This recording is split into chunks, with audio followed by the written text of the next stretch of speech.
Muito bem. Olá, gente. Estamos aqui no nosso canal Explicando a Fé Reformada. Nós vamos iniciar hoje o nosso curso de hermenêutica bíblica, né? Hermenêutica reformada. Nós pretendemos ter 8 encontros. Pretendemos. Posso ficar um pouco mais, né? Porque a hermenêutica é um assunto que me fascina muito. Sou professor de hermenêutica no Seminário Presbiteriano Fundamentalista e estamos aqui no nosso grupo de hermenêutica reformada com os nossos alunos que vão fazer o curso de maneira, digamos assim, presencial online, né? Presencial online, vão estar na sala.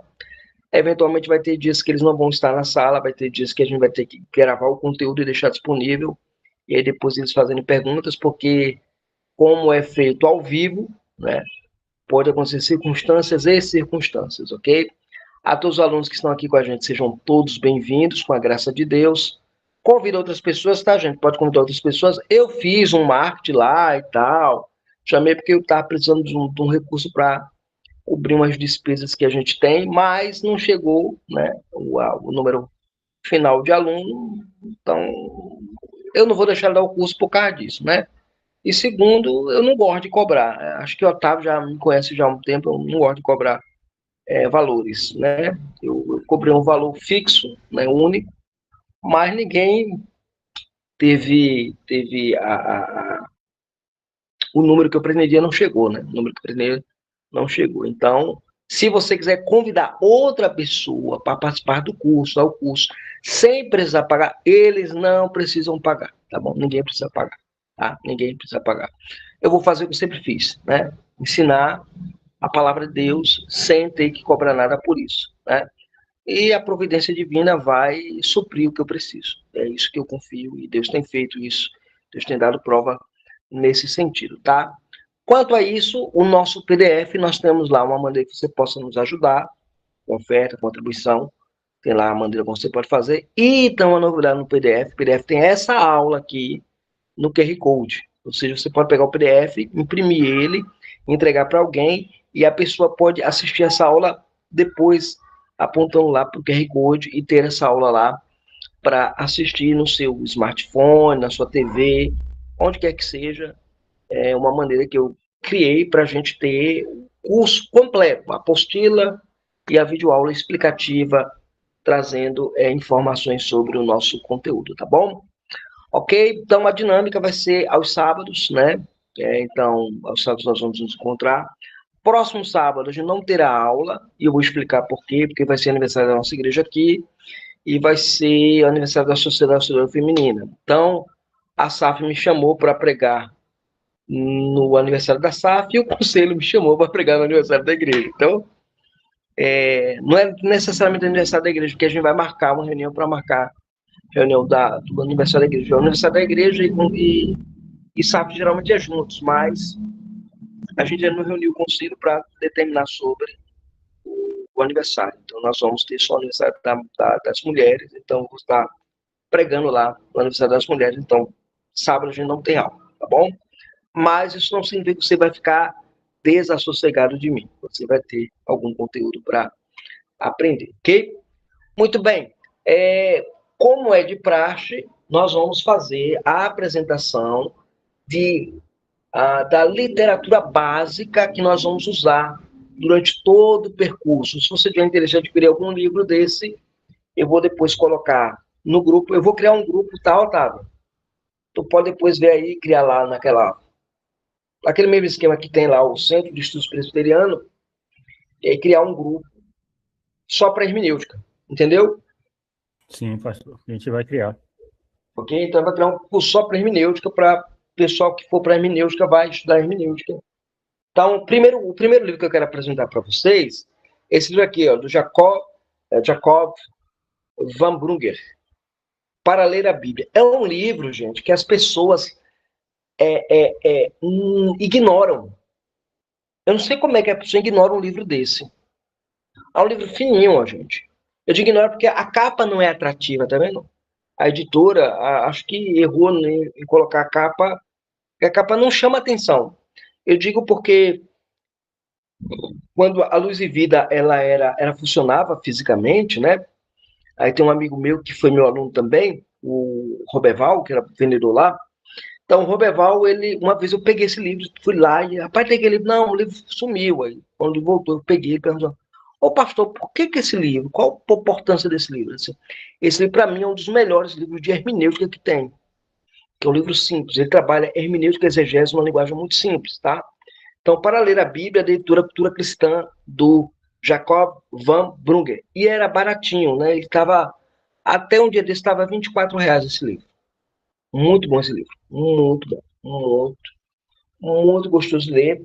Ele tem um capítulo muito bom, quando ele vai falar no mergulho de exegese, uma explicação convincente sobre o batismo pelos mortos. Muito bom. Vale a pena ler esse livro. E eu digo que a posição dele do batismo pelo morto é a posição que eu adotei. Muito boa. Ok? Deixa eu ver aqui outro. Deixa eu ver. O outro livro aqui é o livro do Berkhoff, tá? Princípio de Interpretação Bíblica do Luiz Berkhoff. Um livro também fininho. É antigo, mas os princípios dele são muito bons, então vale a pena adquirir. Um outro livro que eu gosto muito é esse livro aqui do Treblongman, Lendo a Bíblia com o Coração e com a Mente. Aqui, ó, esse livro aqui a gente vai usar também. Esse livro, um livro muito bom. O forte dele é que ele vai trabalhar os aspectos do gênero literário para a interpretação bíblica, ok? Um outro livro aqui que eu gosto muito é esse aqui, do Richard Pratt. Ele nos deu história. É um pouco mais denso, tá? É um livro muito completo, com gravuras, com imagens. A abordagem dele é muito boa. Na nossa primeira aula nós vamos tratar de uma abordagem que ele faz, muito boa. Então, ele nos deu histórias, né? Aqui é um guia completo para a interpretação de histórias do Antigo Testamento. É uma hermenêutica do Antigo Testamento, das narrativas, ok?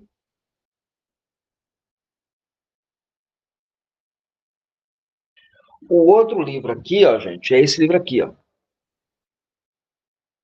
40 questões para se interpretar a Bíblia. Pensa um livro bom, rapaz. E ele é muito bom não só pela abordagem que ele faz da interpretação bíblica. O Bob Plumer, ele é batista, tá? O Bob Plumer, ele é batista. E o livro é publicado pela Editora Fiel, tá? E o livro tem letra grande, para quem é míope é bom. Então, eu gosto mais desse livro. Um outro livro que eu gosto muito, é esse aqui, da The Biblical Interpretation, né? Biblical Interpretation, que é do John Barton, editado por John Barton. São vários autores que tem. É um livro, quem gosta de ler inglês, está aqui. Um livro que também é muito bom, para a gente vai usar também ele no nosso curso, né? Quem gosta de ler inglês, quem sabe ler inglês, é um livro muito bom. Deixa eu tirar aqui, esse aqui. Pronto, esse aqui, ó. Esse aqui é a propriedade.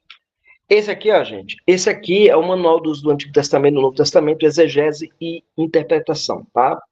É um livro do Grego Bill, publicado pela Vida Nova, e é um dos melhores livros que fazem análise do uso do Antigo Testamento e do Novo Testamento na interpretação bíblica.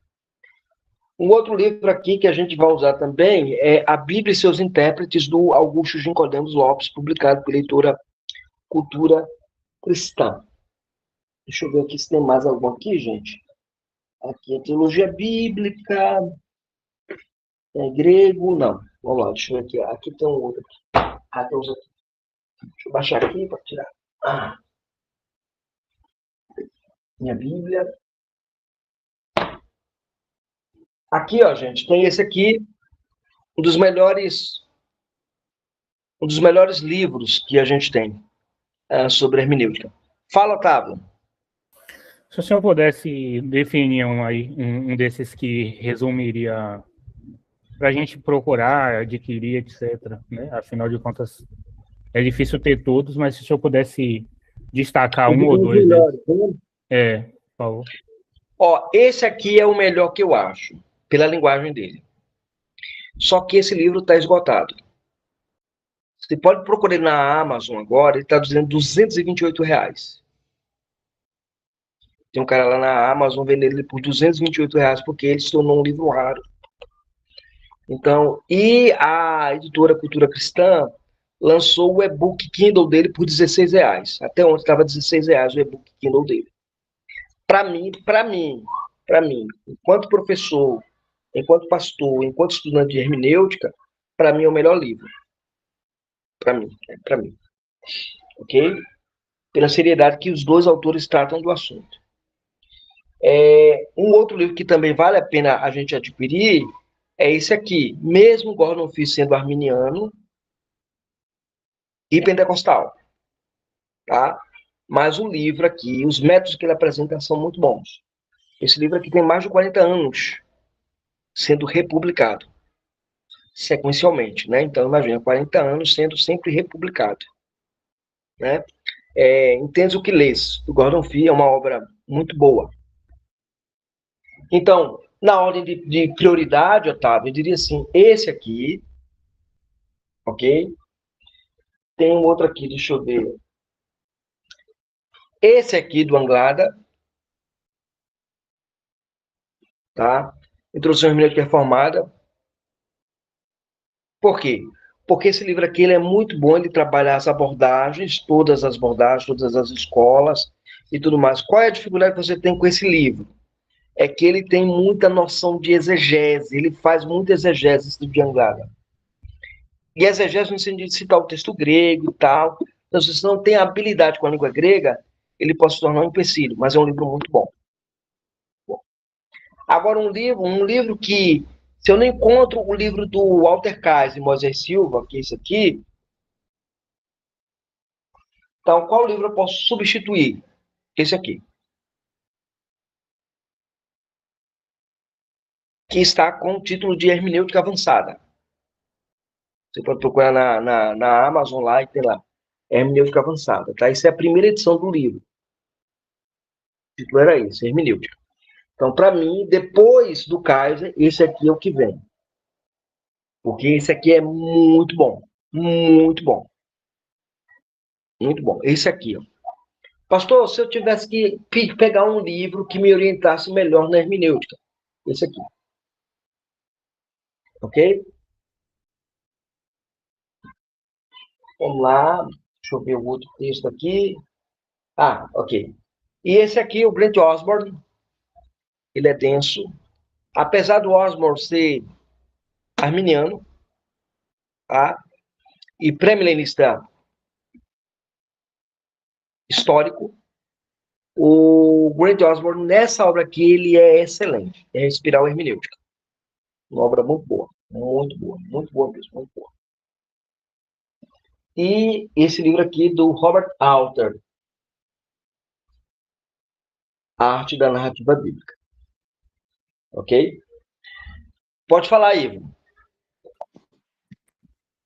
Rapaz, como que os caras fazem um livro bom de hermenêutica, da interpretação bíblica e consegue ser arminiano e pentecostal? Nem eu entendo, sabia, Ivo? Nem eu entendo.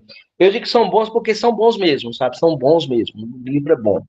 Tem lá os pormenores deles em relação ao arminianismo, tem, mas assim, no grosso é um livro excelente. Que nem o livro do Carson, Perigos da Interpretação Bíblica. É um livro muito bacana, do Carson. Mas quando você pega lá o comentário de Carson de 1 Coríntios de 12 a 14, tudo que ele ensina nos perigos da interpretação bíblica, ele comete, né, os erros que ele critica lá no livro dele de hermenêutica, no livro que ele ensina a interpretar, e tudo que ele diz que é errado de ser feito, ele faz nesse livro, que ele fala sobre dons espirituais.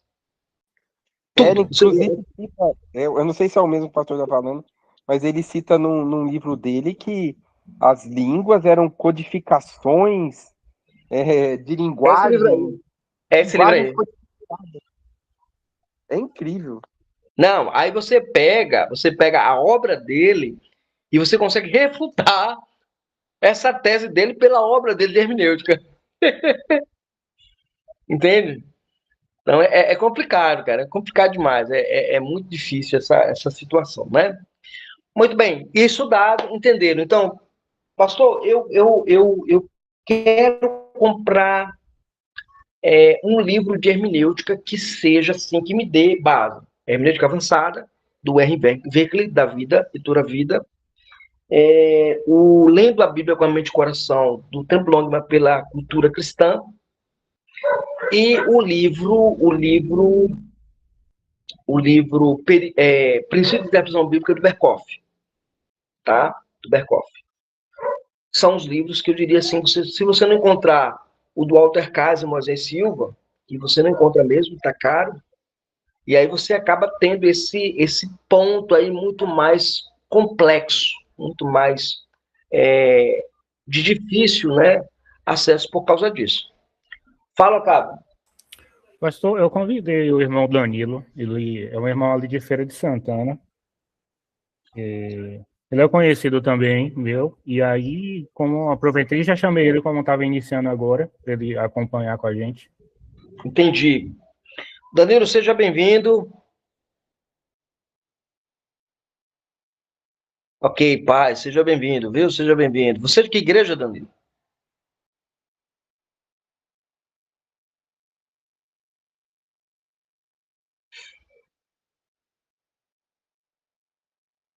Ah, da Ágape. Eu quando ela em Feira de Santana, passava em frente à Ágape ali. Ok. Muito bem. Seja bem-vindo, viu, Danilo? Nós vamos agora trabalhar. Vamos começar a nossa aula, assim, propriamente dito. Vocês entenderam a bibliografia? É uma bibliografia básica que vocês podem adquirir. Os livros que eu recomendo para aquisição é o Hermenêutica Avançada, o livro do Berkoff, de Interpretação Bíblica, e o outro livro que eu recomendo é o livro do Templo Longman, lendo da Bíblia com a mente e com o coração e com a mente. Esses três livros, eles são muito bons. Então, se você escolher qualquer um desses três, você está em boa companhia, tá bom?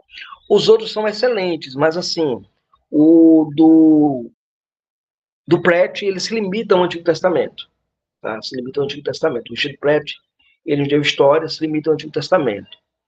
O Anglada é muito bom, mas o Anglada, ele tem um problema que na metade do livro ele começa a discutir questões exegéticas.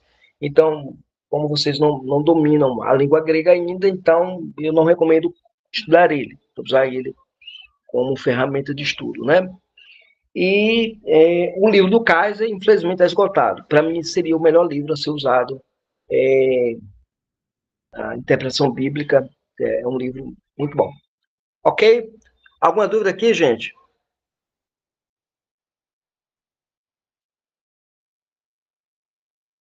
Olha lá, eu vou compartilhar aqui, tá?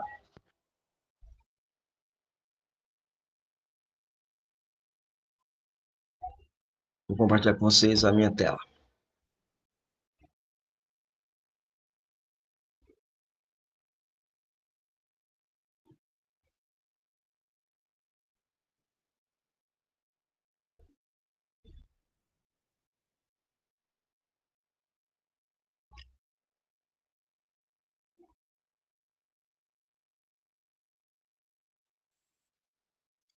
Um detalhe que eu quero explicar para vocês, tá? O nosso curso, ele vai trabalhar a nossa projeção aqui, são tópicos que eu vou tratar com vocês na aula. O conteúdo grosso, maciço, está no PDF que eu vou enviar a cada aula, vocês vão ter um PDF para lerem, para estudarem, para mergulharem. E a avaliação, a prova que será feita do curso, vai ser baseada nesses dois elementos. Quais são os elementos? A videoaula apresentada e o PDF que é colocado à disposição de vocês. Então, os dois são conteúdos que se complementam, tá? São conteúdos que se complementam. Não esqueçam disso, ok? Muito bem. Então, a nossa aula de hoje é a jornada do intérprete, ou o que é interpretação bíblica, o que é hermenêutica, navegando as escrituras com clareza e com propósito. Porque não adianta você querer estudar a escritura, tentar entender a escritura sem entender o que ela significa e qual o propósito a qual ela foi dada. Então, estudar a Bíblia não é meramente você pegar papel, você anotando o que você acha bom. A gente faz muito isso quando a gente está na internet, né? Então, na internet, você vai lá, assiste um vídeo aqui, um vídeo acolá, e você vai montando a sua grade hermenêutica, mas sem um propósito e sem clareza no que você está dizendo. Eventualmente, os especialistas da internet, que a gente vê por aí afora, geralmente eles falam coisas bombásticas para chamar a sua atenção.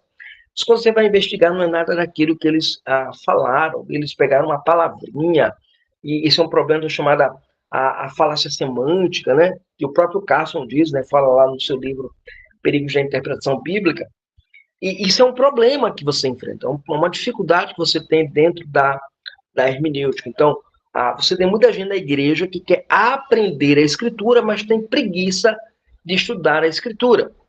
E eu espero que essa turma não seja destes, dos preguiçosos, mas seja que eles sejam curiosos. Eu vou caminhar numa jornada de conhecimento a respeito da escritura, buscando a sua clareza e o seu propósito. Ok? Alguma dúvida? Está claro aqui?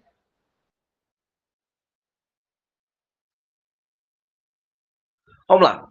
A encruzilhada da interpretação. Veja, e aqui eu acho que é o problema que a gente enfrenta hoje, nesse problema que o Ivo levantou de arminianismo e de calvinismo, né?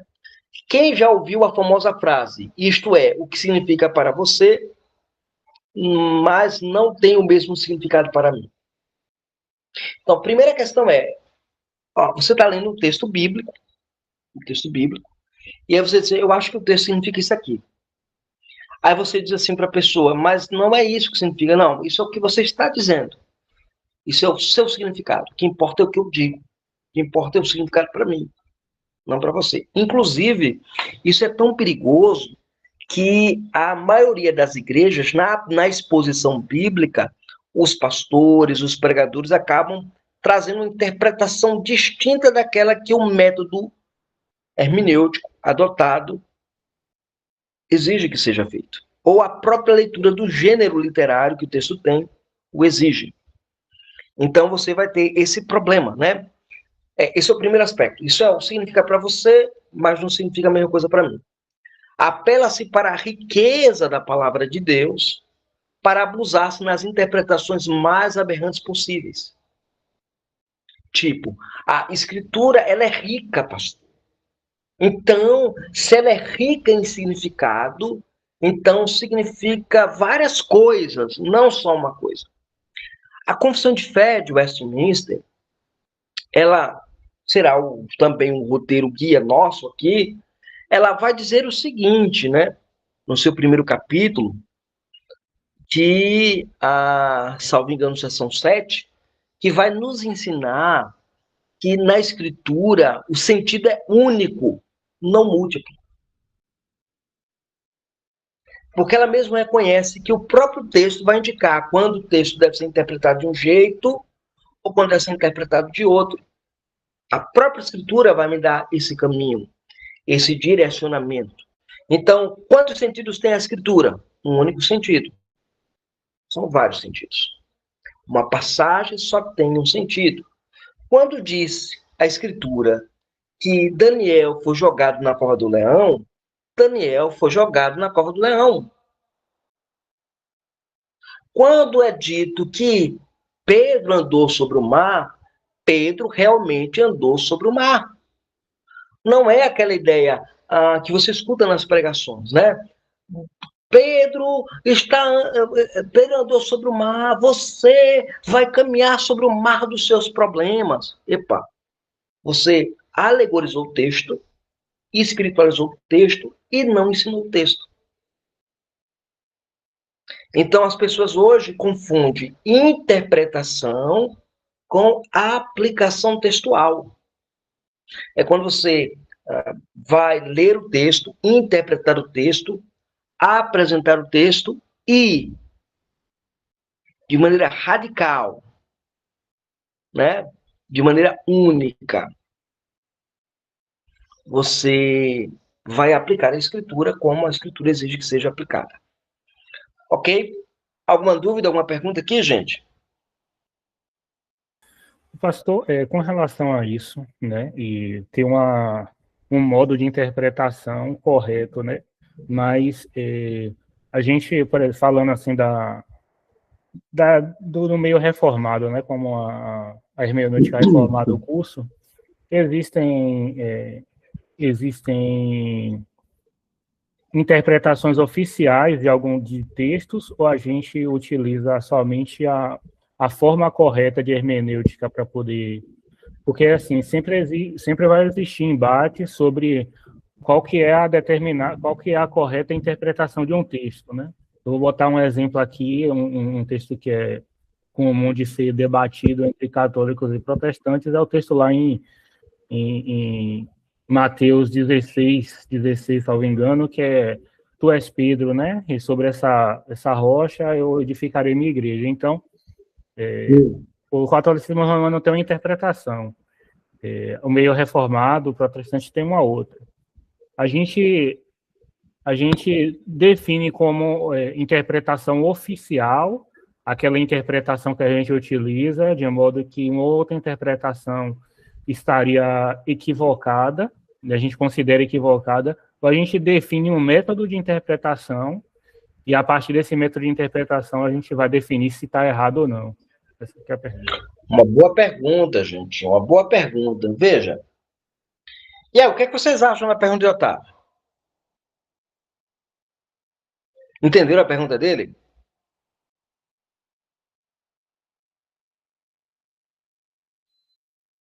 Vocês entenderam a pergunta de Otávio, gente? Olha o que o Otávio está perguntando. O Otávio está perguntando a seguinte questão. Se nós, enquanto reformados, temos uma interpretação autorizada de determinadas passagens da Escritura,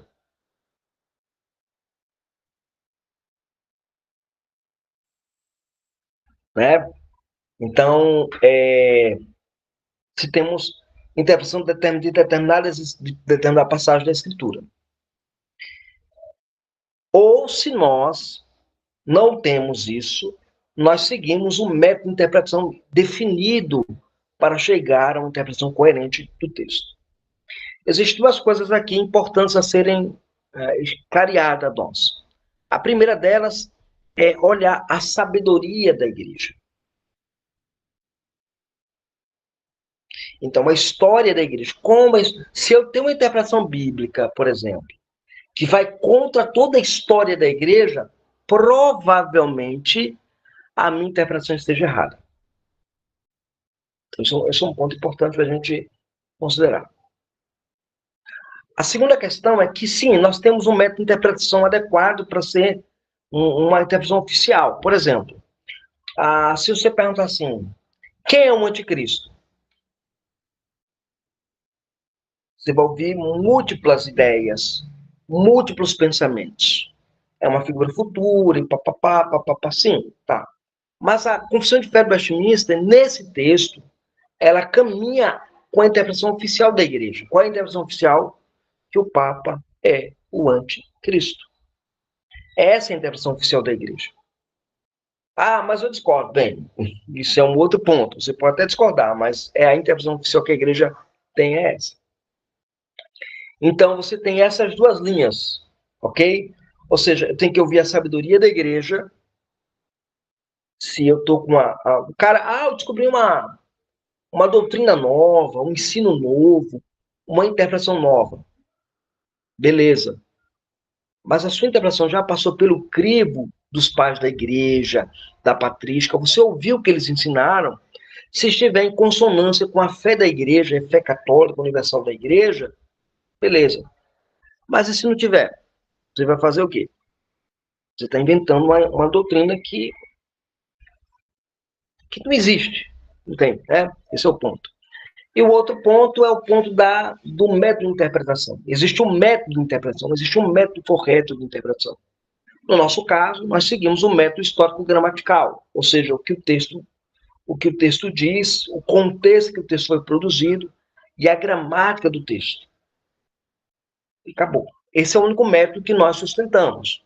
Agora, os outros que são contra o que nós interpretamos, geralmente seguem o método chamado método histórico crítico, onde a Bíblia não é palavra de Deus, onde os pressupostos em relação à autoridade, inerrância da Escritura são abandonados para um compromisso com a ciência e com o academicismo. Entenderam aqui? Essa é a ideia. Pode falar, Pedro.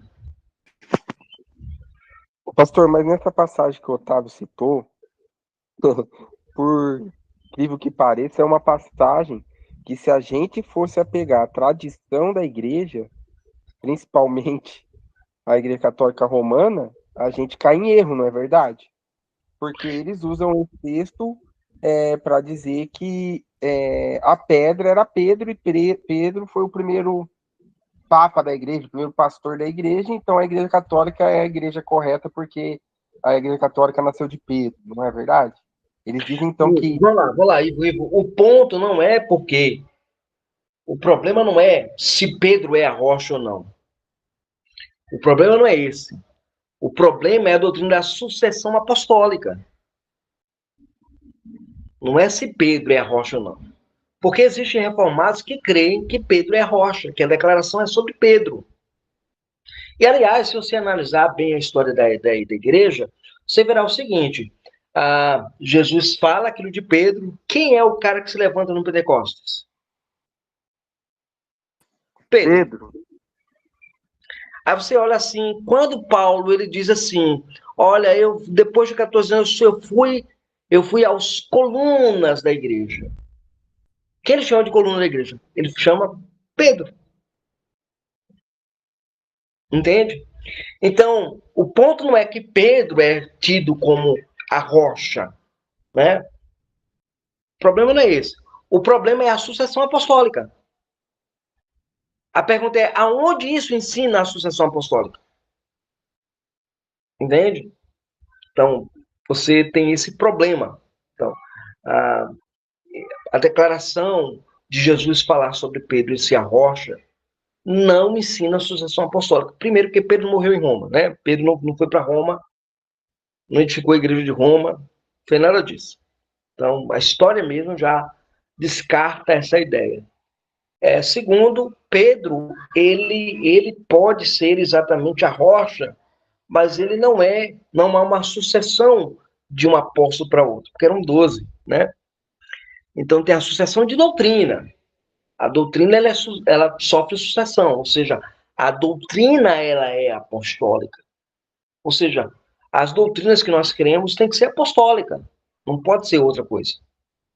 Agora, provar a sucessão apostólica é mais complicado, porque a Bíblia não ensina isso, né? Então, não vá pensar assim, porque a Igreja Católica ela não crê, ela crê que Pedro é o Papa porque ele é rocha, não. Ela crê por causa da ideia da sucessão, não é porque Pedro é rocha.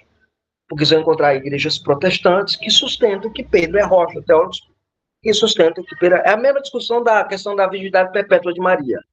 Você vai ter protestantes, como Calvino e outros, que defendem a virgindade perpétua de Maria. Então não era uma coisa que causava crise nos reformados. Mas hoje causa. Entende, Pedro? Hoje causa problema.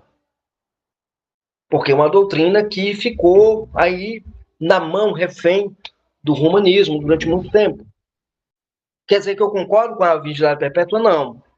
Eu acho que eles estão equivocados em falar de virgindade perpétua, porque Maria, mesmo tendo outros filhos, ela não ficou virgem, né? Pode falar, Otávio.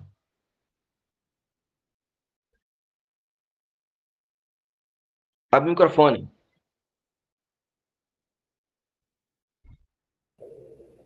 Tá me ouvindo agora? Tô.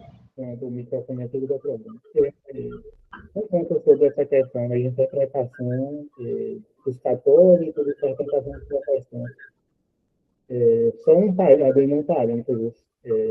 Eu vejo um problema grande em muitos protestantes que se equivocam para o catolicismo romano, justamente por isso, né? Que uma das alegações deles é justamente porque eles dão a entender que eles foram enganados, no sentido de que a igreja que eles foram doutrinados, que eles foram ensinados, ensina algumas coisas, que aí ele vai estudar na história e não é bem assim, né? Digamos assim, o buraco é mais embaixo. Só Sim. que, só que na igreja deles foi ensinado não que é desse jeito, que a igreja católica está mentindo, que Pedro não é a rocha, só que aí quando ele vai ler talvez documentos históricos, ele já tem uma realidade um pouco diferente. E isso é um problema, no ponto de vista de justamente construir uma hermenêutica que seja coerente, porque Sim, a gente acaba deixando de entender qual que é realmente o ponto de atenção e acaba construindo uma doutrina, uma interpretação bíblica baseada em interpretações que podem variar. Ou seja, igual esse exemplo, né? Existem reformados que acreditam que Pedro é a rocha. Esse não é o problema. Mas se a gente embasar toda a nossa doutrina nessa interpretação, sem entender qual que de fato é o ponto correto que a gente devia focar, a gente cria meio que um castelo ali de areia, né, entre aspas, né? sim, sim, sim. A gente acaba entrando na heresia romanista mesmo. Acaba abraçando a heresia romanista mesmo. Fala, Pedro. Ô, pastor, eu com essa fala não quis ser contra essa questão da gente buscar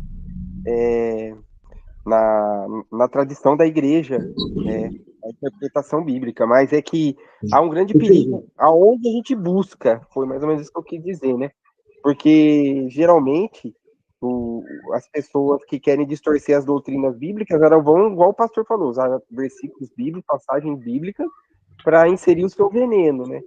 Por isso a gente tem que, claro que tem muitos, eu mesmo procuro muitos comentários, né, quando eu quero uma interpretação, Sim, entender. não, entendi. Não se preocupe, não, entendi. A gente não é contra a tradição. A gente é a favor da boa tradição, que está embasada nas escrituras. Gente, minha esposa chegou aqui, eu vou dar um cheirinho nela aqui, já volto.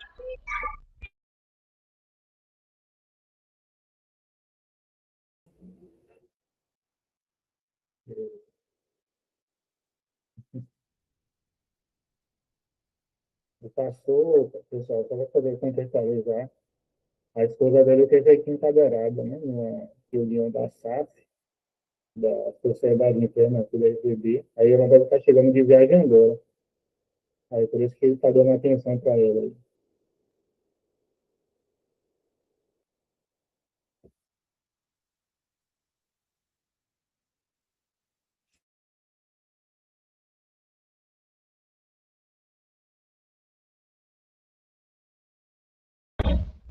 Quem voltei aqui, gente. Eu entendi seu ponto, Igor. Eu acho que é isso mesmo. A gente tem que ponderar essas duas coisas, né? A boa tradição precisa ser preservada, a gente tem que se contrapor à falsa tradição, ao falso ensino, entendeu? E quando eu levantei a questão é porque assim a gente ficou acostumado a ouvir que é tipo assim, quem defende que Pedro é a rocha é um humanista. Mas quando você começa a ler, estudar, que tem reformados que entendem que Pedro é a rocha sem cair no humanismo, aí você já começa a olhar por um outro ângulo a coisa. Então, qual é o problema? O problema é a doutrina da sucessão. Esse é o maior problema que eles possuem em relação à interpretação, tanto da tradição quanto da escritura. Porque não é só questão da hermenêutica da escritura, mas da própria tradição. Precisa entender isso também, né? Então, esse é o ponto. Há alguma dúvida aqui, gente? O Danilo perguntou alguma coisa aí. Otávio, dá para tu ver aí para mim, Otávio? Ele escreveu assim, pastor, é que Pedro será rocha não implica em a igreja papista ser a igreja verdadeira. Eu não entendi. Ele escreveu desse jeito, só estou citando aqui o que ele escreveu. É que Pedro será rocha não implica em a igreja papista, ou seja, a igreja católica, ser a igreja verdadeira. É tipo a questão de dizer que Maria é a mãe de Deus. Ou seja, ele está falando o seguinte, que essa interpretação de Pedro ser a rocha não é uma implicação direta em a igreja Sim, católica entendi. ser a verdadeira. Entendi. Somente Não é pelo uma questão se, então isso, né? Esse é o ponto, né? Pode falar, Pedro. Ah, não, foi sem que já tava aí, ó, acho que a mãozinha já Ah, tinha. ok. Então, vamos lá. A Kelly tá calada, a Kelly não comentou nada, não falou nada. Só apenas ouvindo aqui de vocês, continuei aprendendo. Ok, vamos lá. O estudo das escrituras exige mais do que a opinião pessoal, tá? Ele busca o significado divinamente inspirado como alvo de glorificar a Deus. Então, interpretar a escritura não é opinião pessoal, tá? É ouvir o que Deus diz na escritura, né? E visando assim a glória de Deus em tudo. Seguindo aqui. Então lá, hermenêutica é um mapa para a clareza. Veja lá bem, a palavra hermenêutica, ela deriva do verbo grego hermeneu. Hermeneu, que significa interpretar ou explicar, né? Então, em seu significado técnico, muitas vezes se define a hermenêutica como a ciência e a arte da interpretação bíblica. Por quê? O que é ciência? Porque ela possui normas, ela possui regras que podem ser classificadas num sistema ordenado. E ela é arte, porque a comunicação dela é flexível. E uma aplicação mecânica e rígida das regras pode distorcer o verdadeiro sentido do texto. Isso que lembra é o Vick no seu livro Hermenêutica Avançada. Muito bem. E aí eu trago aqui para vocês os 3 processos fundamentais, exigentes, né, e existentes no processo de interpretação bíblica, que é o caminho que o intérprete percorre, né? E esses 3 passos você aprende lendo a obra do Richard Pratt. Ele diz na obra dele, ele nos deu histórias. Então ele coloca 3 ideias lá. Ele cria três grupos. Inclusive na apostila está lá, para vocês darem uma olhada depois. Primeiro, a preparação. O que é a preparação? Você se equipa para a jornada. Você tem lá o Espírito humano, o Espírito Santo, mas o estudo humano. Sabe? Tem gente assim, eu vou pregar na Bíblia, eu vou pregar no texto sagrado. Mas não leu, não estudou, não pesquisou, não fez interpretação, não fez o processo natural que é para ser feito do estudo mesmo, de estudar, de se desgastar em conhecer a escritura. Esse é o processo 1, o processo da preparação. Você está no curso de hermenêutica, você está se preparando para aprender melhor a entender a palavra de Deus, gente. Não é a palavra do homem, não, é a palavra de Deus. E se eu tenho que estudar a palavra de Deus, ensinar a palavra de Deus, por que eu não tenho que me preparar, gente? Não, vou fazer um curso com o pastor João Ricardo aos sábados. Eu poderia estar onde? Vamos lá. Kelly que mora lá em Teresina, né? Poderia estar no shopping, né? Ou Danilo que mora aqui em Feira de Santana, poderia estar no shopping. Ou Pedro que está ali nas mediações de São Paulo ali, ir num shopping, num cinema, né? Otávio bater um papo com os amigos em Amargosa. E aí, não, eu optei conhecer mais a escritura. E para eu conhecer mais a escritura, exige preparo. Tu acha que é fácil você chegar, ler a Bíblia e explicar para o povo? Não é fácil, gente. Exige preparo. Tem que se preparar. E quando você não sabe, você tem que ter a humildade de dizer assim, eu não sei. Eu posso estudar para depois trazer uma explicação daquilo. Já aconteceu várias vezes em sala de aula eu fazer isso. Quando eu perguntava uma coisa, eu ficava pensando, irmão, não sei. Não sei. Quando eu puder, eu vou lá, vou dar uma estudada e trago a resposta na próxima aula. Então, você precisa saber que você precisa se preparar. O segundo ponto é investigação. Você precisa descobrir o significado original. Ou seja, eu preciso olhar quem é o escritor, que tipo de documento ele está sendo escrito, para quem foi escrito. É importante, né? Quem escreveu o documento? Por exemplo, pego lá um texto bíblico, estou lendo um texto bíblico, e aí a primeira pergunta que eu vou fazer é quem escreveu isso? Segundo, esse documento é uma poesia, é uma narrativa, é uma história? O que é esse documento? Terceiro, qual é o público? Para quem ele está se dirigindo? Estas coisas que estão em volta do texto me ajuda a entender o texto. E aí, o que é que eu estou fazendo? Eu estou construindo o que nós chamamos de aplicação, a ponte para o presente, né? Ou seja, o mundo antigo, a ponte hermenêutica para o mundo moderno. Pois que eu me preparei, investiguei, eu vou precisar aplicar. Porque nenhum estudo glorifica a Deus sem aplicação. Então, eu estudei, mergulhei, aprendi. E o que eu vou fazer com isso que eu aprendi? Eu vou ser um cara orgulhoso, soberbo, porque só eu sei interpretar a Bíblia. Só eu fiz o curso com fulano, ciclano e beltrano, os bambambãs, né? Você está estudando hermenêutica o quê? Eu estudei hermenêutica com fulano. Então. Eu lembro que uma vez aconteceu comigo uma situação interessante. Lá no Recife, né? Eu sou lá de Recife, para quem não sabe, né? E lá no Recife, eu comecei a dar aula de grego, né? Eu era membro de igreja, mas já conhecia grego. Eu cheguei para o gerente da Luz e Vida, uma livraria potência que existia lá em Recife. Falei para ele, o Glefson, o nome dele é Glefson, pastor congregacional. Eu posso colocar meu cartaz aqui, anunciando que eu sou professor de grego? Aí ele, pode. Aí eu fui e coloquei lá. Aí, um pastor que tinha lá, de tradição não presbiteriana, e também não reformada, ele chegou para um rapaz que é de tradição presbiteriana, de tradição congregacional reformada, e o rapaz começou a estudar comigo, né? Aí ele disse assim, você vai estudar grego com esse rapaz? Eu tenho 33 anos de conhecimento de língua.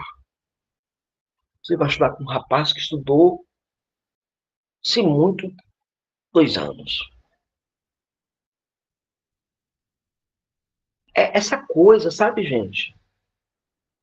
As coisas de Deus, você não estuda para ser orgulhoso.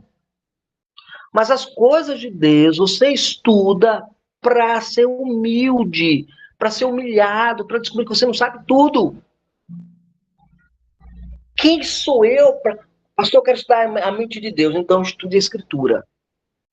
Que, em certo sentido, a Escritura é a mente de Deus, diz Walter Kaiser na sua obra Plano Promessa. Né? Então, você estudar a mente de Deus é onde? A Escritura. E quando você vai entrando, estudando, você vai... Nossa! Já notou que quando você está lendo um texto bíblico, você escutou uma pregação, uma aula de interpretação, um estudo bíblico, e a pessoa trouxe uma explicação do texto que você nunca tinha parado para observar. Você leu várias vezes o texto, mas nunca tinha parado para pensar que o texto falava daquele assunto ali. Sinal de que nós não sabemos tudo, né? Então a gente precisa aprender as coisas e aplicar ao mundo de hoje.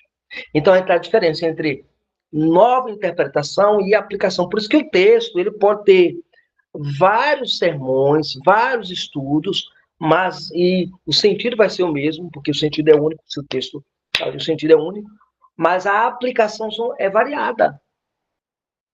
Quantos sermões você já ouviu no Salmo 23? Você entende a mensagem, você sabe que é a mensagem, você sabe o significado, mas a aplicação é distinta. O pastor lá pregou um texto do Salmo 23, a paz, a gente sabe quem é o pastor, a gente sabe o que, é que ele faz, a gente conhece a proteção do pastor, a gente conhece os erros do pastor, mas assim, cara, dá uma aplicação no texto, um show de bola. Você fica assim, meu Deus, que coisa maravilhosa. Aí você acaba confundindo interpretação com aplicação. Não é. Aplicação é uma coisa, interpretação é outra. Então você aprenda. Estudou o mundo antigo, aplica para o mundo moderno. Ok? Alguma dúvida?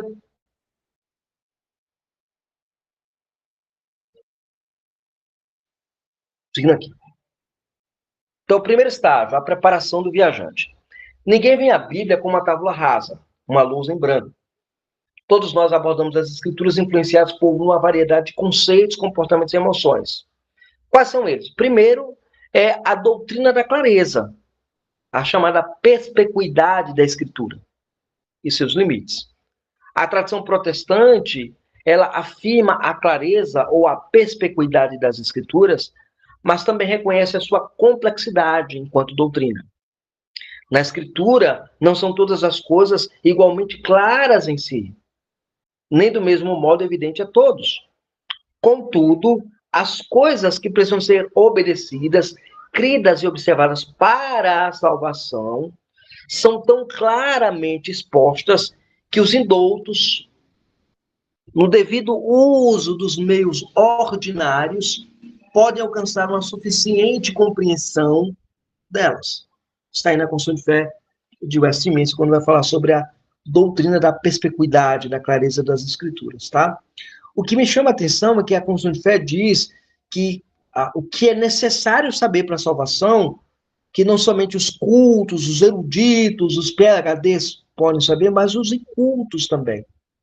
Mas através de quê? Tanto os cultos quanto os incultos precisam usar os meios ordinários. E o que são meios ordinários? Leitura da Bíblia, pregação, estudo, reunião de doutrina, reunião de estudo bíblico, reunião em grupo.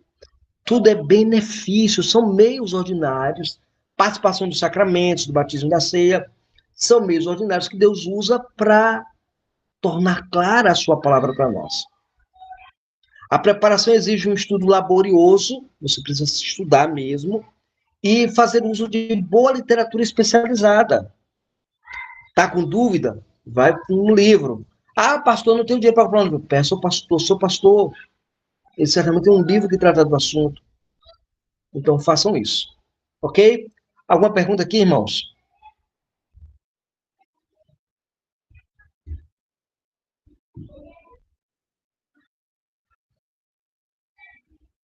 Segundo estágio, a investigação em busca do significado original. Qual é o objetivo? O objetivo nosso, quando a gente estuda o texto bíblico, é entender o texto no mundo antigo, em que foi escrito. Isso é um ponto importante, né? E aí, o foco na intenção original que Deus comunicou através do autor bíblico. Então, vamos lá. O que você tem que fazer? Procurar o que o autor quis dizer. E aí eu quero citar Bright através das palavras do Walter Kaiser Jr., no seu livro Pregando e Ensinando a partir do Antigo Testamento. Ele diz assim, vamos dizer isso de maneira clara, né? O texto tem apenas um significado, o significado pretendido pelo autor. E há um único método para descobrir este significado, um método histórico-gramatical. Então, quanto sentido tem um texto? Um só. Qual? Aquele que o autor quis colocar a ele. Por exemplo, se eu escrever uma carta para Otávio pedindo um emprego, contando a situação e tal, tal. Otávio, quando ler esta carta, ele vai entender que eu estou pedindo para jogar bola? Não. Ele vai entender que eu estou pedindo um emprego, porque o sentido pretendido é aquele. Por que você, com a Bíblia, você faz diferente? Você está lendo o texto bíblico, o texto bíblico está dizendo aquilo, você quer dizer outra coisa no púlpito? Não, você tem que seguir o que o texto diz.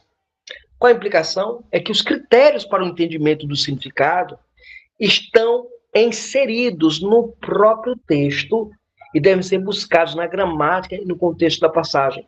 Lembra esse menino aqui, o Brueggemann, né? Para ler a Bíblia,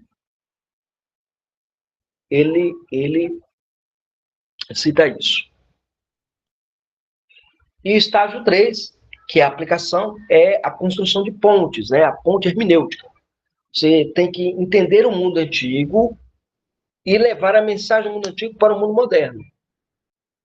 Ou seja, a aplicação é o processo de conectar corretamente o significado original do texto com o público contemporâneo. É a viagem que acontece através de milênios até a nossa situação moderna. Então, e aí é importante, né, a gente entender esse processo hermenêutico como. Ok? Alguma dúvida, alguma pergunta aqui, irmãos?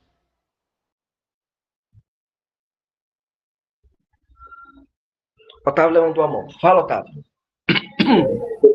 Aí eu vou fazer a pergunta aqui depois. Tem um método, né? Acho que é histórico-crítico, crítico gramatical, que é o que os liberais utilizam, né, para poder investigar o texto. Como é que a gente considera, né, o histórico gramatical mais correto, né? Como é que a gente chegou nessa, nessa definição? E porque existem outras, né? Acho que o método que os egregos utilizavam era outro, né?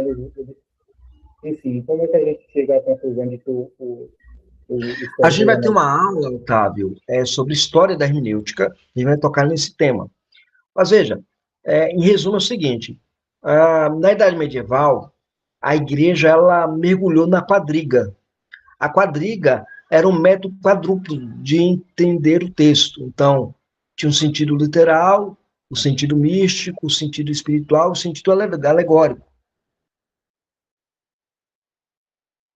Não, analogia fidei não, analogia fidei não. Não, o terceiro método não. A analogia fidei está afincada no método histórico-gramatical. A analogia fidei é você voltar para a escritura, né? Você fazer a análise de toda... A analogia fidei seria como a abordagem canônica, entende? Você vai olhar toda a escritura para ver se aquele aspecto da doutrina está em concordância com o Antigo e Novo Testamento. Essa é a ideia da analogia fidei, né? Então, esses 4 métodos, surgiu aí o método alegórico. Então, o método alegórico, ele começou a distorcer o sentido de passagens. Aí, nisso foi desenvolvido, pela Escola de Antioquia, o método histórico-gramatical, que é a gramática e o contexto do texto, ou seja, o sentido claro e simples do texto é que deve ser considerado e levado em conta. É daí que nascem essas 2 escolas. Na verdade, acabam sendo 3 escolas no frigir dos ovos. Mas em embates mesmo são 2 escolas. A escola gramática histórica e a escola histórica crítica. Ok? Pedro levantou a mão. Fala, Pedro. Pastor, mas nesse método histórico-gramatical, né? Como é o modo que os reformados e nós aderimos para entender. Existem aplicações espirituais para a igreja, né? Por exemplo, no Antigo Testamento, quando era o profeta ali ensinava a doutrina de Deus ao povo daquela época, nós podemos extrair de muitas e muitas passagens significados espirituais que é para a igreja de agora. Também do livro de Provérbios, que o pastor entende assim? Claro, veja, o que acontece? Há muito do Antigo Testamento que se aplica à igreja de hoje. E a Bíblia é a palavra de Deus, tanto do Antigo quanto do Novo Testamento. Por isso, o irmão Ivo, ele acompanha as pregações aqui da igreja no canal Explicando a Fé Reformada, que acontece aqui na nossa igreja. Eu prego pela manhã Antigo Testamento e à noite eu prego o Novo Testamento. Porque eu entendo que a escritura ela é una. Então, a mensagem que é aplicada lá no Antigo Testamento, ela é realmente aplicável à igreja do Novo Testamento. Nós cremos nisso. Eu não diria lição espiritual, entendeu, Ivan? Eu diria que há aplicações dada à igreja, porque o Antigo Testamento também é um livro para a igreja. Entende? Então, você pode dizer que a aplicação é espiritual nesse sentido, de que é um texto que também é dado à igreja neotestamentária. Mas a igreja ela é única, né? Existe uma igreja no Antigo Testamento e existe uma igreja no Novo Testamento. É a mesma igreja, né? É a mesma igreja como tudo. Deu para entender aqui? Sim, pastor. Só mais uma coisa. E o livro de Cantares? Como que entra nessa questão da interpretação histórica gramatical?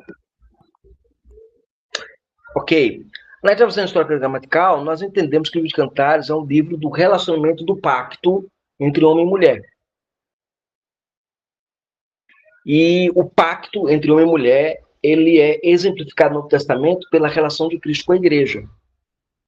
Entende? Então, você vai ter lá a ideia de você... Como é que eu vou pregar Cantares? Eu vou pregar Cantares falando para a família. Santa Teresa falando para a família. Mas quem é o Senhor da família? Cristo. Quem é o Senhor da igreja? Cristo. Paulo diz que a relação marido e mulher, ela é representada, ela aponta para a relação de Cristo e a igreja. Então eu posso caminhar por esse caminho. Mas eu não posso fazer isso, esse link diretamente. Como eu vejo muitos pastores pregando, entendeu? Prega direto.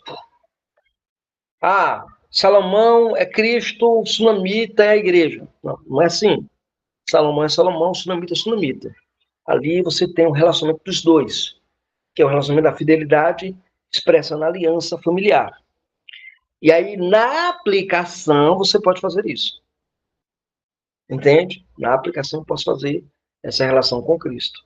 Mas não o texto diretamente pode caminhar dessa forma. Ok? Muito bem.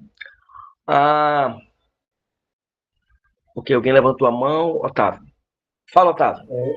Só colocando a pergunta aqui do Danilo, que ele levantou no chat aqui, para não se perder. Ele falou o seguinte, pergunta o seguinte: a falibilidade dos métodos de estudo da história não corrompem, né, ou compromete o método histórico-gramatical? Então, a pergunta dele, tipo, se a gente tem uma limitação de compreender a história, logo o método histórico-gramatical também acaba sendo comprometido. Não, vamos lá. O método histórico-gramatical está dizendo, eu tenho que olhar a história e a gramática do texto. Você aceita o texto como o texto está, como fonte de revelação. Então, ele é histórico porque eu preciso saber como esse texto chegou onde ele está. Vou olhar a história. Mas eu não vou criticar o texto. Eu não vou dizer que eu não vou partir do pressuposto que o texto tem erro, que o texto é falho, que o texto não é divino. Diferente do método histórico crítico. Ele usa a história para criticar o texto. E eles caem numa coisa chamada historicismo. Então, o historicismo, ele desacraliza o texto. Entende? Ele tira do texto o poder de ser revelacional. Então, para eles, o texto não é revelacional. Por isso que a Bíblia pode ter erros no método histórico crítico. Tá? No método histórico gramatical, não. O método histórico gramatical é a história e a gramática do texto tem que ser ouvidos. Deu para entender aqui, Danilo? Ok? Seguindo aqui, gente. Então, vamos lá. A gente falou sobre a aplicação, mas a gente precisa entender o que a aplicação não é. 4 armadilhas comuns no caminho de quem tenta interpretar a escritura, esquecendo a aplicação. Primeiro, a aplicação não é informação adicional. Reunir fatos apenas é o início. A informação precisa ser usada e combinada com a ação. Segundo, não é mera compreensão. Não é entender as verdades bíblicas, é vital, né? Mas é insuficiente se não causar impacto na vida. Eu compreendi as verdades cristãs, mas não mudou minha vida. Então, eu compreendi, mas não mudou. Né? Terceiro, não é apenas ser relevante. Descrever paralelos entre o mundo antigo e o mundo moderno não diz que devemos fazer a respeito. Ah, eu quero ser relevante. Não, não é isso. Isso não é aplicação. A gente tenta. Ah, eu queria ter aqui na minha sala agora, mas 100 pessoas que o aplicativo me permite. Eu queria ter. Mas eu não estou atrás de relevância. Estou atrás de fidelidade, de ensinar com fidelidade, de ensinar com clareza, ensinar sem ter que amanhã ou depois alguém dizer assim, olha, fez assim, assim, desse jeito. Não, quero caminhar da maneira que é para ser caminhado, né? E não é apenas ilustração. Mostrar como a outra pessoa aplicou a verdade é útil, mas a pergunta final é: o que eu vou fazer com isso na minha vida? Porque esse é o da hermenêutica, tá? Como eu vou glorificar a Deus com a minha vida entendendo esse texto? Ok? Alguma dúvida aqui? Alguma pergunta, irmãos?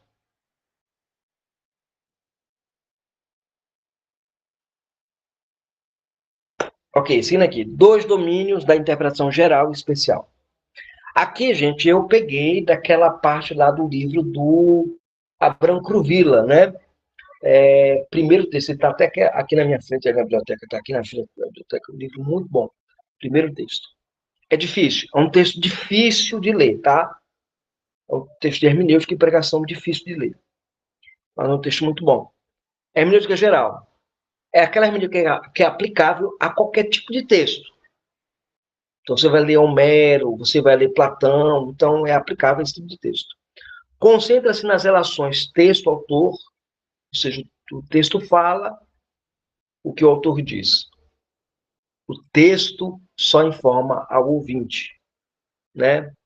Original. O texto leitor, posterior. Então, você vai lá, texto-autor, então o autor escreveu para o texto ouvinte original.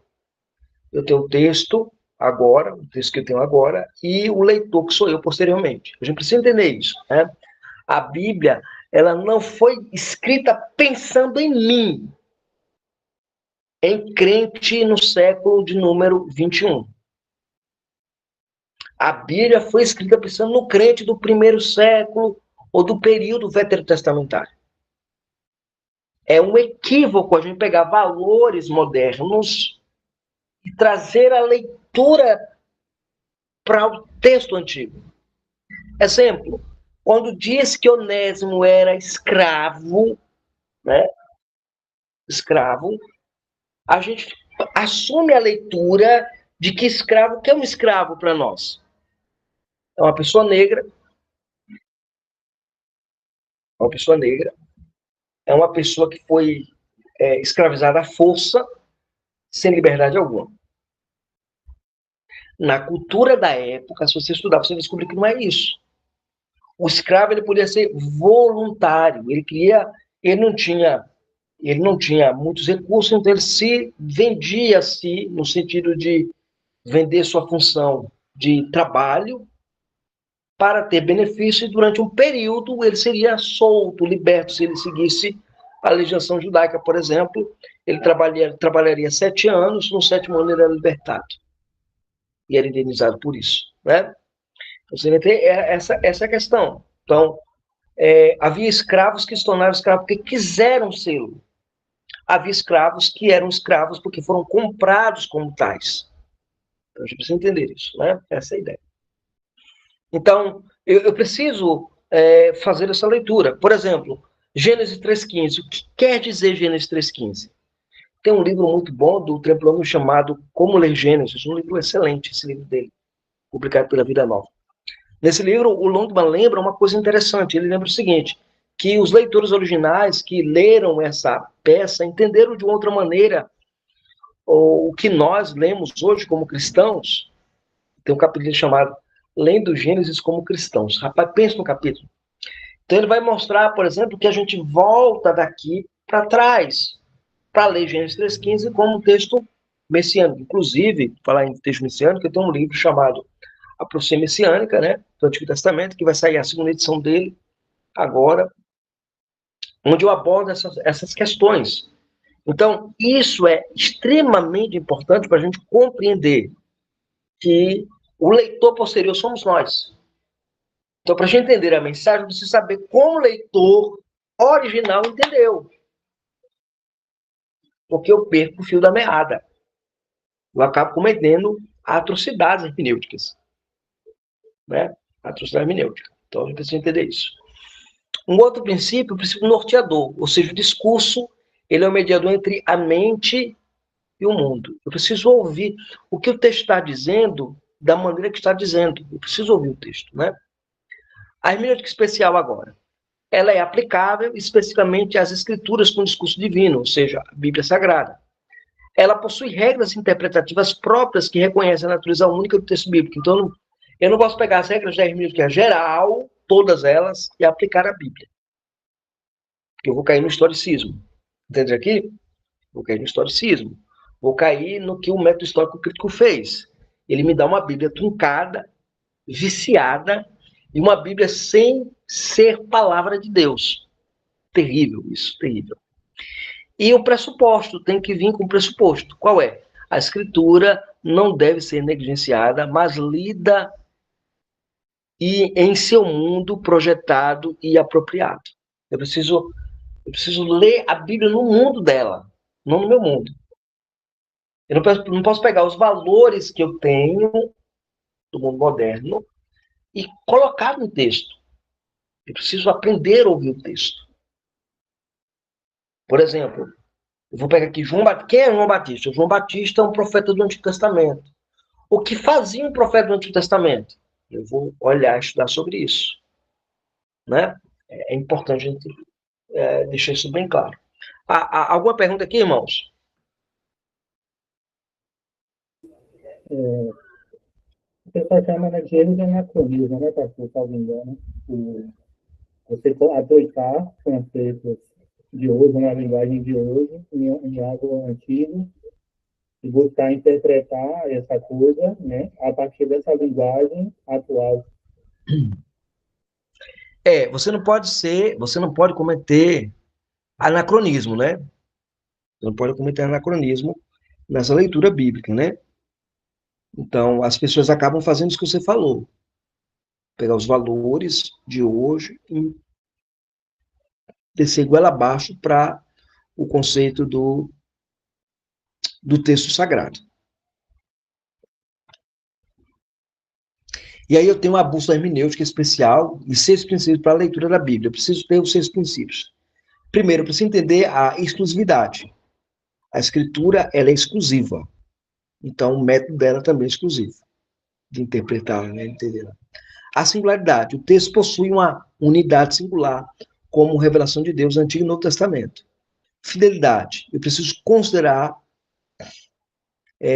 a forma final do cânon e a intencionalidade do autor. A eclesialidade. A interpretação deve ser consistente com a fé histórica universal catolicidade da igreja. Então, se eu interpreto uma coisa que vai contra a igreja, eu preciso saber se eu estou certo ou se estou errado. E eu tendo a estar errado. Né? Vou dar um exemplo aqui bem básico, bem básico. Vou dar um exemplo. Alguém mencionou aí a ideia de mãe de Deus. Né? Então, o que é mãe de Deus? Mãe de Deus é mãe de Deus. Maria é mãe de Deus. Aí um teólogo moderno vai assim, não, Maria não é mãe de Deus. Maria é a mãe da parte humana de Jesus. Qual é o problema disso aqui? Caiu na heresia apolinariana. Ou a heresia eutiquiniana. O outro vai dizer assim, não, Maria não é mãe de Deus. Maria é portadora de Deus. Heresia também. Então, a gente acaba tendo esses problemas sérios porque a gente ignora o que a igreja disse ao longo do tempo, naquilo que ela estava em concórdia com a escritura.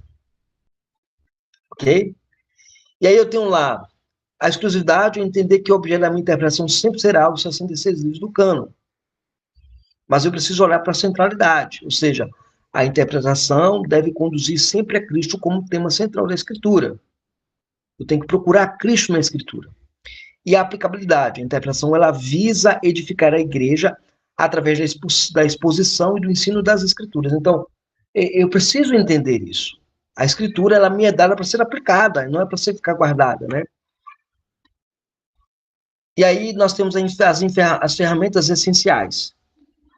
Quais são as ferramentas essenciais para a gente começar a interpretar? Como é que eu faço, pastor? Como é que eu faço para começar a interpretar? Primeiro, análise do gênero literário. Você pergunte, quando estiver lendo o texto, que tipo de literatura estamos interpretando? É uma narrativa? É uma poesia? É uma epístola? É uma profecia? É um evangelho? Segundo princípio da auto-interpretação. Escriturar, interprete. É o lema da reforma. A escritura interpreta a escritura. Exemplo, Lucas 21 explica o abominável da desolação de Mateus 24. Mateus 24 diz assim, o abominável da desolação. Lucas diz, um exército virá destruir a Jerusalém. Então, Lucas explicou o que é o abominável da desolação. Então, a escritura interpreta a escritura. O princípio da analogia da fé, que o Danilo perguntou aí. Qual é o princípio da analogia da fé? Nenhuma interpretação de um texto pode contradizer o ensino geral de toda a Escritura. Exemplo, Paulo disse, em o justo viverá por fé. Baseia-se em Abacuque 2,4. Ele não cria uma nova doutrina. A gente tem essa mania, né? Ah, justificação pela fé, Paulo... Não, gente, Paulo pegou lá atrás. Isso é analogia fidei. Ok? E o guia para o campo, ou seja, uma lista de verificação para o intérprete. 10 perguntas para você conseguir investigar qualquer passagem bíblica. Primeiro, você pergunta quem escreveu ou quem falou e para quem foi endereçado. O que a passagem diz? Há alguma palavra ou frase que precise ser examinada em detalhe? Qual é o contexto imediato? Qual é o contexto mais amplo no capítulo e no livro? Quais versículos estão relacionados e afetam a compreensão dessa passagem? Qual é o fundo histórico e cultural dessa passagem? Qual é a conclusão que eu posso tirar dessa passagem? As minhas conclusões concordam com as outras áreas dos estudiosos e dos estudiosos? O que eu posso aprender a aplicar à minha vida? Aí é baseado num estudo hermenêutico desenvolvido pelo Dr. Agostinho Godemos, que também está no livro A Bíblia e seus Intérpretes. E aí a gente tem a chamada, a espiral hermenêutica do Grant Osborne. Veja, o Osborne diz que além do caminho linear, a interpretação ela não é um processo único. Não é. Mas é um movimento contínuo entre o texto e o nosso entendimento. A hermenêutica espiral do Grant Osborne descreve que a nossa pré-compreensão, ou seja, o nosso preconceito, é refinada à medida que nos movemos repetidamente do texto para o contexto, da análise de partes para a síntese do todo, resultando de uma compreensão cada vez mais profunda. A gente faz muito isso quando você é pregador expositivo. Você vai, volta, você olha para poder, você volta à sessão anterior, olha, lê e segue para a próxima sessão. Quando o pregador expositivo faz isso. E a implicação, ou seja, a jornada do intérprete é uma busca vitalícia por uma compreensão mais rica da palavra de Deus. Muito bem. E qual é o alvo? O alvo de tudo sempre é a glória de Deus. Pois se empreendemos o estudo de Deus nas Escrituras, sem a devida consideração de que tudo deve ser feito para a glória dele, nada nós fazemos. Ok? Alguma pergunta aqui, gente? Otávio, levantou a mão. Fala, Otávio. Como que você falou ali quando, no ponto da eclesiologia ali, sobre a gente encontrar, né, algumas declarações que vão contra a história da igreja, ou contra os documentos de fé da própria igreja. Eu percebo que acontece muito, principalmente, quando o pregador, a pessoa exterior, enfim, ele está buscando fazer exegese a partir de apologética, no sentido de que, olha, eu preciso contrapor alguma doutrina, né? Ou defender o meu ponto de vista, defender o meu grupo, digamos assim. E aí eu acabo, né, criando uma linguagem para poder combater esse outro ponto de vista. E aí a gente vê muito disso, né? Aí que a gente acaba vendo muito disso. A gente meio que perdeu, a gente pulou talvez alguma etapa lá naquela espiral que você falou, uma pré-compreensão, entendeu o contexto, entendeu a etimologia, e a gente passa para a aplicação antes de passar por esse espaço. E aí a gente acaba falhando muito em querer defender a nossa fé. É bom, é correto querer defender a nossa fé, mas se a gente faz isso, de repente, pulando etapas, sem procurar os termos que a igreja utilizou no passado, a gente acaba, muitas vezes, talvez, protestando justamente disso aí. Acontece isso também. A questão que você levanta é importante. Do ponto de vista seguinte, a mente do apologeta, ele é uma mente treinada basicamente em sistemática. Então ele ignora todo o processo hermenêutico muitas vezes. Se ele tiver uma boa base hermenêutica, não há nenhum problema ele fazer exegese a partir da hermenêutica. Não há problema, que ele começa a conectar as coisas, né? Mas se lhe falta a base exegética, hermenêutica, aí a coisa desencadeia mesmo, como você bem pontuou. O Ivo levantou a mão. Fala, Ivo. Meu pastor, em Gênesis 6, eu já vi algumas interpretações de que aquela passagem fala que os filhos de Deus viram que as filhas dos homens eram formosas e eles interpretam que ali esses filhos de Deus eram os anjos, né? E esse erro, ele é devido ao quê? Ele vem da hermenêutica, ele vem do entendimento da palavra, o que define aquele erro? Tá, o que define filho dos homens é isso? Filho dos anjos. Eles entendem, eu já vi um entendimento de que ali os filhos de Deus eram anjos, né? E aí eles falam que os anjos tiveram relações com as mulheres, né? Tá, você vai ter essa interpretação em algumas situações, né? Existe um teólogo muito famoso na IPB, que a gente chama o Leandro Lima, né? Leandro Lima, e ele segue essa interpretação. Eu discordo, tá? Eu discordo, porque ela não tem base, ao meu ver, no texto sagrado. O que ele faz? Ele pega uma abordagem de um livro apócrifo e ele traz a abordagem do livro apócrifo para dentro do texto sagrado. E a interpretação que tem dos anjos, aí eu conheci nos Testemunhos de Jeová. Os Testemunhos de Jeová, eles defendem isso. E também o Leandro Lima, ele tem segue essa linha, nessa linha.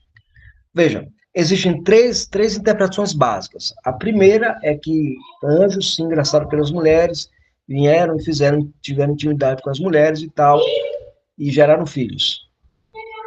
Esse é o primeiro aspecto. O segundo aspecto é que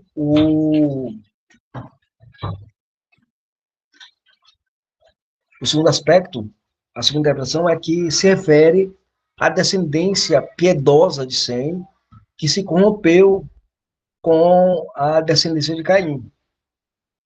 Essa é uma interpretação muito comum entre os reformados. E existe uma outra interpretação, que é que eu sigo, tá? Não quer dizer que está certa, é que eu sigo, que é a ideia que o Walter Kaiser apresenta, e me convenci dela, que é a ideia de que filhos de Deus aí títulos dados para as autoridades no mundo antigo, príncipes, reis, conquistadores, que faziam violência e roubavam as mulheres dos outros. Então, essa é a ideia. E geravam homens que se tornavam notáveis no mundo, né? Então, seriam gigantes no mundo, nesse sentido. Então, essa é a interpretação que eu sigo. Eu, particularmente, sigo essa interpretação. Mas tem essas outras que eu mencionei para vocês aí, no texto. Então, assim, o sentido do texto, a palavra anjo lá pode se referir a anjo, um ser angélico, ou pode se referir a um rei, a um imperador, a um governador, entendeu, Ivo? Então, a palavra pode significar essas coisas. Otávio, pode falar, Otávio. É só um complemento assim, desse tema.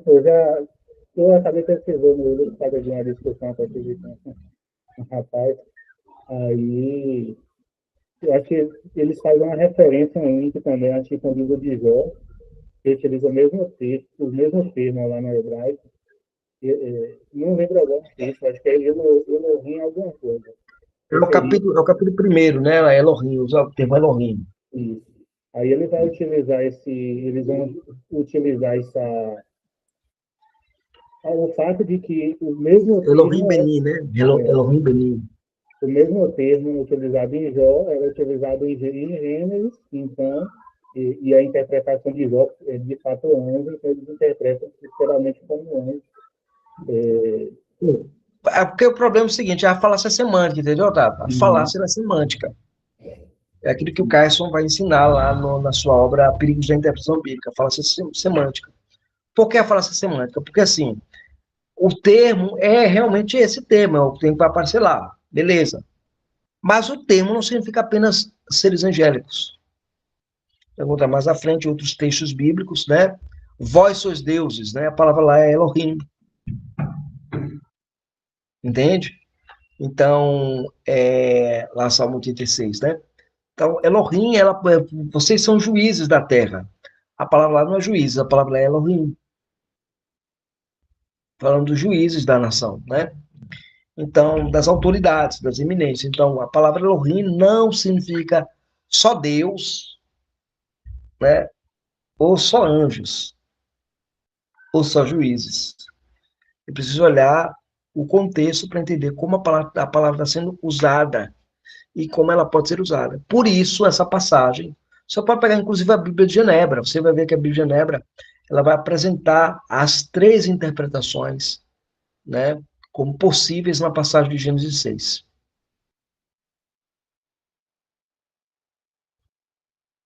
Entendeu aqui, Ivo?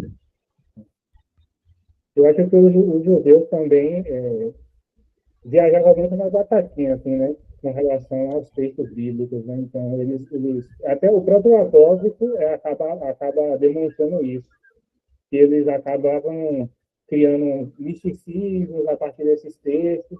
Então, esse Isso, misticismo, na verdade, se isso. não me engano, ele é originário mesmo do judaísmo, né? Esse É, misticismo. os livros apócrifos, eles nascem no judaísmo helênico, né? Judaísmo helênico. Judaísmo helênico, os livros apócrifos, né? E também tem a Cabala, né? A Cabala é o judaísmo místico. Então você vai ter muito isso dentro da.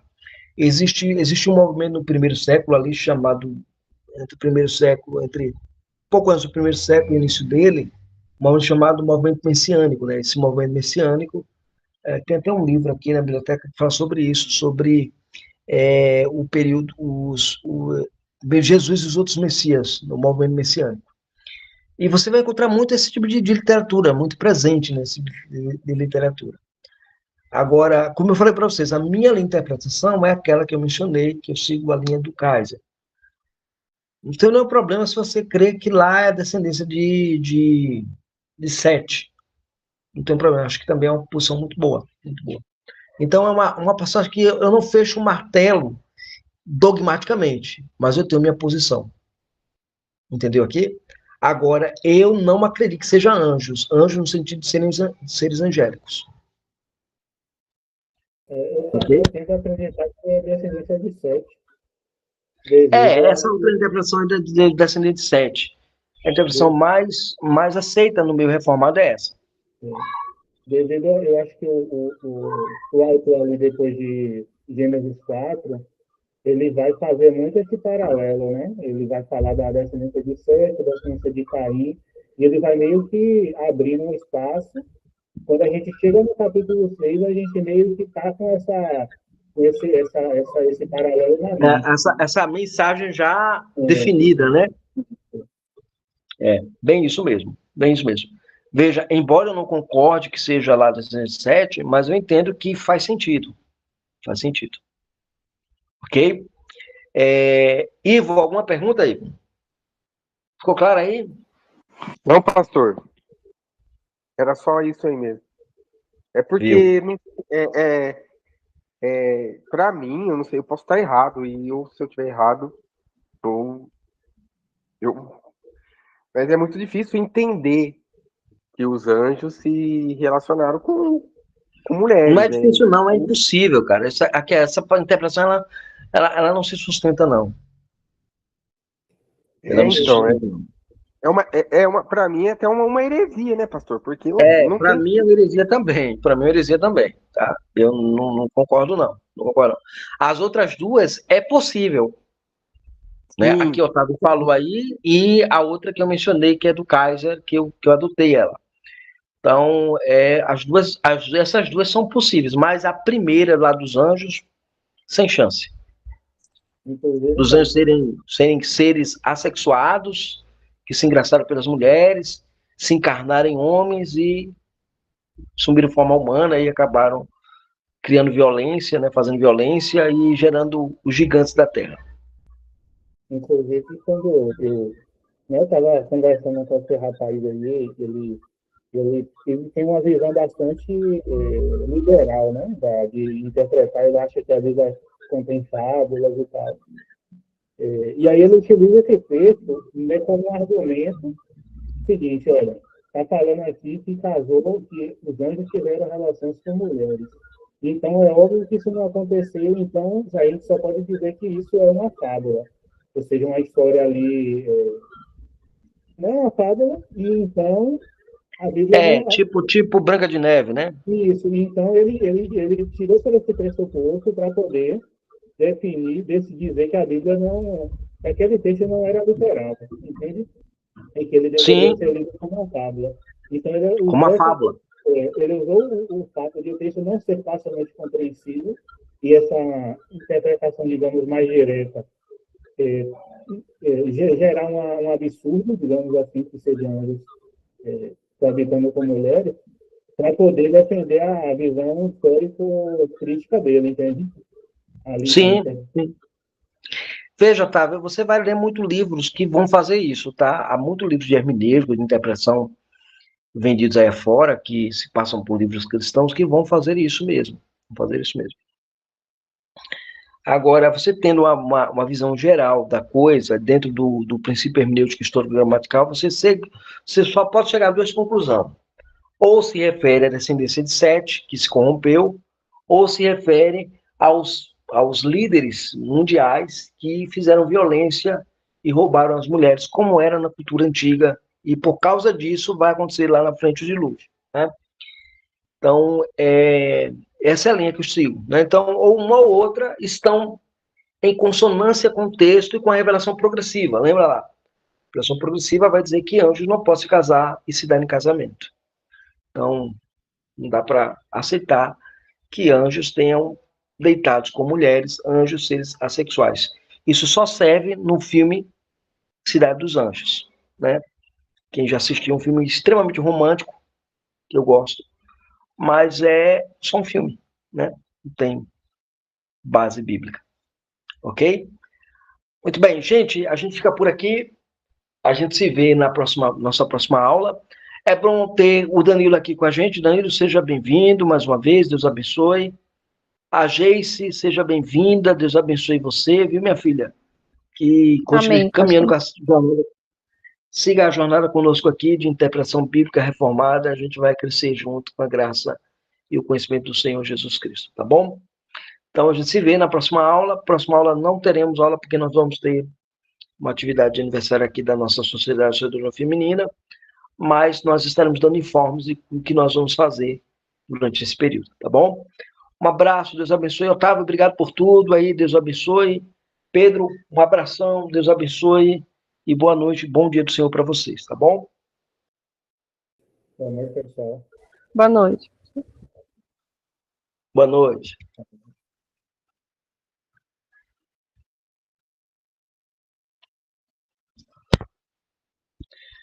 Ok, meus queridos alunos, vocês participaram aqui do nosso curso de Hermenêutica Bíblica, primeira aula. Deus abençoe vocês, a gente se vê na próxima aula com a graça de Deus.